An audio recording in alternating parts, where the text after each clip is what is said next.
Goddag og velkommen. Mike fra Yamaha i Kalundborg. I dag vil jeg præsentere vores DL80 TL. TL det står for teleskop. Det er en 5,5 tons minilæsser, der har en løfteevne på 4,5 ton. Denne her version har jeg valgt at få de brede dæk på, 2 gange træk og et 13 poles dæk. Vi har valgt foran, der har vi 2 ekstra udtag, hvor vi har valgt at sætte en overfaldsskovl på. Vi har selvfølgelig også vores teleskoparm, hvor der er dækket af, så hvis du læser eller lignende, så falder der ikke noget ned, så det går i stykker. Nu er vi kommet ind i kabinen. Som I kan se her, så har vi en dejlig nem indstigning med en bred dør og masser af kabineplads. Vi har selvfølgelig et rat her, der kan køre frem og tilbage.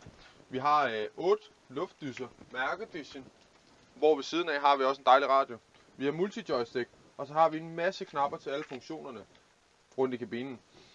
Multi-joystick her, der har vi på bagsiden, der har vi en rulleknap, hvor vi har valgt at køre med vores overfaldsskovl. Vi har her til vores teleskop, vi har frem bak i håndtaget. Vi har nogle ekstra udtag med noget fast omdrejning, hvis du kører med kost. Hvis du kunne være interesseret i sådan en maskine, så er du velkommen til at kontakte os på 22 65 80 13. God dag!